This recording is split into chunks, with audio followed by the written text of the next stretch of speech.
वैसे तो कहा जाए और देखा जाए तो मित्रों का जीवन में होना बहुत ही जरूरी है। जिस प्रकार के भगवान श्री राम के भी साथ मित्रों का बहुत बड़ा योगदान रहा, ये आप देख सकते हैं और देख चुके हैं। जीवन में मित्र का होना बहुत ही जरूरी है, क्योंकि अगर मित्र नहीं है तो जीवन भी बेकार है। मित्र कैसा होना चाहिए और मित्र की परीक्षा कहाँ करनी चाहिए दोस्तों, इसी पर आधारित आज यह कहानी है। दोस्तों, एक समय की बात है, एक बहुत बड़ा जंगल था जहाँ पर एक बहुत बड़ा विशाल बरगद का पेड़ था, जिस पेड़ पर हजारों पक्षी रहा करते थे। जिन पक्षियों के साथ एक तोता भी रहता था, वह बहुत ईमानदार था।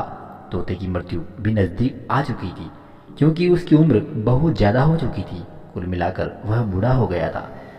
एक समय की बात है, एक तांत्रिक ने अपने तंत्र विद्या के माध्यम से उस पेड़ को सुखा दिया। धीरे धीरे पेड़ के पत्ते और टहनियाँ सूखने लगी।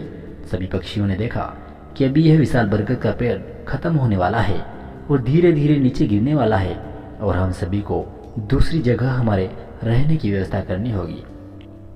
एक एक करके सभी पक्षी वहां से जाने लगे, किंतु वह बूढ़ा तोता अभी भी वहीं पर रहता। सभी पक्षियों ने खूब कोशिश की, लेकिन बूढ़ा तोता पेड़ को नहीं छोड़ने वाला। अब यह बात धीरे धीरे देवराज इंद्र तक पहुंची। उन्हें बताया गया कि एक तोता है, वह जिस पेड़ पर रहता है उस पेड़ पर एक तांत्रिक के प्रयोग के कारण सूखने, गिरने और खत्म होने की कगार पर है, और एक बूढ़ा तोता अभी भी वहीं पर रहता। वह दाना लेकर आता और वहीं पर रहता, जबकि उस जंगल में बहुत सारे पेड़ हैं, लेकिन वह उस पेड़ को छोड़ना ही नहीं चाहता। देवराज इंद्र प्रकट हुए और उस बूढ़े तोते से कहने लगे कि आप ईमानदार और बहुत ही अच्छे हैं, लेकिन आप इस पेड़ को छोड़कर किसी और पेड़ पर चले जाइए, क्योंकि यह पेड़ कुछ ही दिनों में गिर जाएगा। जंगल में बहुत सारे बड़े बड़े हरे भरे पेड़ हैं, बड़े बड़े कोटर हैं, उन पेड़ों पर फल भी लगे हुए हैं। आप वहीं पर उन्हीं फलों को तोड़कर खा सकते हैं और वहां पर रह सकते हैं। तोता बोला, माफ कीजिएगा इंद्रदेव, जिस पेड़ ने मुझे जीवन दान दिया है, शिकारियों से मेरी रक्षा की है, हर मौसम में मेरी रक्षा की है, यह कोटर मेरा घर है, यहीं से मेरी जिंदगी का इतिहास शुरू हुआ है। इस पेड़ को मैं छोड़कर भला कैसे जा सकता हूँ? जिसने मुझे जीवन दान दिया है, जिसने मेरे प्राणों की हर समय रक्षा की है, और आज इस पर कोई संकट है, तो क्या मैं इसे छोड़कर जा सकता हूँ? नहीं, असंभव। मैं ऐसा कभी नहीं करूँगा कि मुझे भगवान कभी माफ नहीं करेंगे। फिर बूढ़े तोते की बात सुनकर राजा इंद्र बहुत ही प्रसन्न हो जाते हैं और तोते से कहते हैं कि कहो, मैं आपसे बहुत प्रसन्न हूँ। आपकी ईमानदारी सेवा भाव को देखकर क्या मांगना चाहते हो?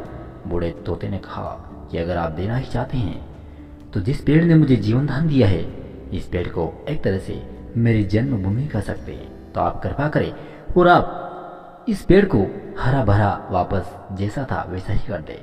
इंद्रदेव ने कहा, तथास्तु। इतने में पेड़ वापस से हरा भरा हो जाता है। सभी पक्षियों को यह बात पता चल जाती है और सभी पक्षी वापस से अपना डेरा धीरे धीरे वहीं पर डालने लगते हैं। दोस्तों, कुछ दिनों के बाद भगवान की मर्जी होती है और उस बूढ़े तोते के दिन भी पूरे हो जाते हैं और बूढ़ा तोता अपने प्राणों को छोड़कर स्वर्ग लोक को चला जाता है। मैं भगवान से उस तोते के लिए प्रार्थना करूंगा कि इंसान से भी ज्यादा ईमानदारी का फर्ज उसने निभाया है। भगवान अपने श्री चरणों में उसे स्थान दे। दोस्तों, आपको इस कहानी से क्या शिक्षा मिली? आपको ये कहानी कैसी लगी? दोस्तों, सच्चा मित्र वही होता जो हमारे साथ दुख में भी खड़ा रहता है। और दोस्तों, सुख में तो हर कोई साथ रहता है, लेकिन दुख में जो अपने साथ खड़ा रहता है, सच्चा मित्र उसी को कहते हैं। दोस्तों, कभी ये नहीं देखना कि कौन मेरा साथ देगा, बल्कि दुख में यह देखना कि कौन अब मेरा साथ छोड़कर जाएगा। दोस्तों, जो अपना साथ दे, आप भी हमेशा उसी का साथ दे। मित्रता उसी को कहते हैं। दोस्तों, आज की कहानी को हम यहीं पे विराम देते हैं। मिलेंगे नेक्स्ट कहानी के साथ। तब तक के लिए आप सबको जय हिंद, जय श्री राधे कृष्णा। और हाँ दोस्तों, ऐसी ही मोटिवेशनल कहानियाँ देखने के लिए हमारे चैनल को सब्सक्राइब करना न भूलें। धन्यवाद।